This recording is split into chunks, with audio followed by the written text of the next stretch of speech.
Hello, and welcome to day 12 of the 1660 Challenge. If you don't know, I'm going to be writing a short film script every single day for 2 months, all the way through the end of February, and you can participate along at home, whether that be, trying 60 new types of wine, trying 60 new types of lacquer to use on your wooden projects. It doesn't have to be short film scripts. I'm just doing it because, well, that's what suits me the most.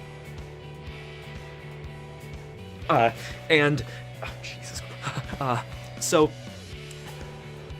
with that out of the way, let's get into it. So today's short film had to be something within my means, and it was a word from the hat. So, what was our word for the hat for today, you ask? Well, drum roll, please.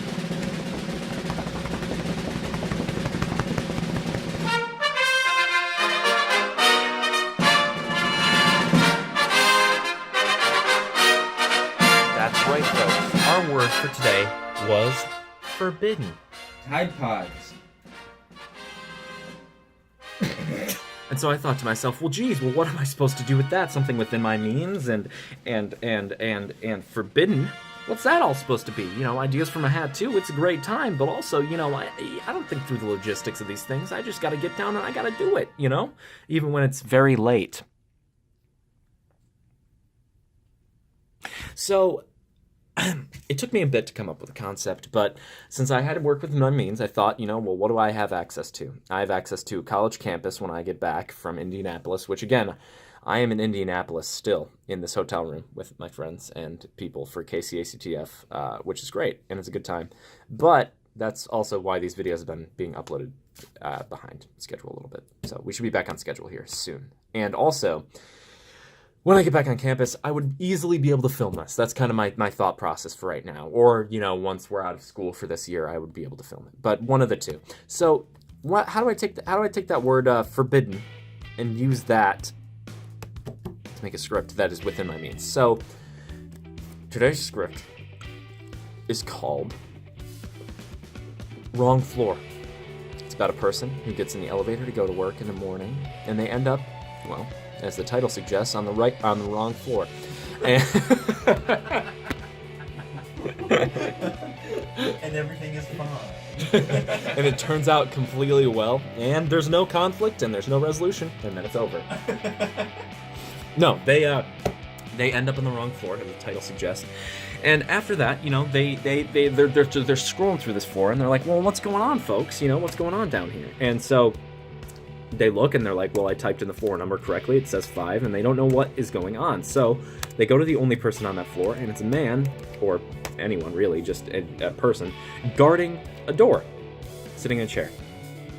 And that person stays there and insists that they not only need to guard this door, but that this person who is just coming down there asking for information also wants to get in there, and that they can't let them in. But it's basically this miscommunication. It's pretty comedic. It's very funny, right, guys? Yeah. What?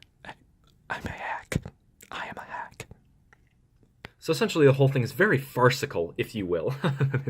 It's a little breakneck comedy for you. It's a little good time. It's a party. It's a good time. So they're basically talking back and forth this whole time, sort of arguing about whether or not he should go in the door. And he's saying, I don't even want to get in the door. Why do you keep bringing it up? Stuff like that. I just want to leave. And he's just trying to go, but the guy keeps cutting him off. And that's pretty much the whole thing. And, well, how does it end?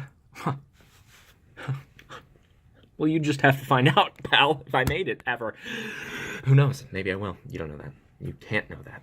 So, why does this fit within my means? Well, it takes place in one location the whole time. The elevator doesn't really count as a location. It takes place in one building the whole time.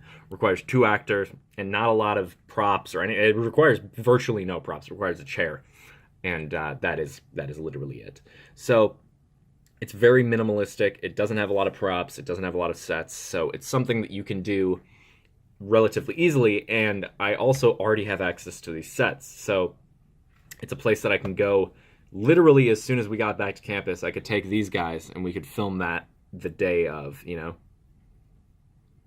Hey, and they're open to it too. Who knows? Maybe we will do that. I don't know. I'm still chewing the piece of paper that I ate earlier. So, really, that's about all I have for you guys today. I didn't actually check how long it was. I could do that real quick, but so it clocks in at around 6.8 minutes, which is pretty good. And by the way, I use a website called speechinminutes.com for these things to see how long roughly they'll take. But honestly, that'll just about do it for us today. So tune in tomorrow when we probably might have another open prompt. I don't know. I don't check the calendar in advance anymore because I'm in Indianapolis and I don't have time for that. I have other stuff that I have to do, like watch Shark Tank and work out. So I'll see you tomorrow when I conjure up some new magic. But for right now, if you're following along with the 1660 challenge and you're doing it at home, that's awesome. Keep it up. Keep it up the good work. Share up your stuff with me using the hashtag 1660 challenge if you want or don't. That's up to you. That's your life. It's your wife. Use it. You do you and so bye.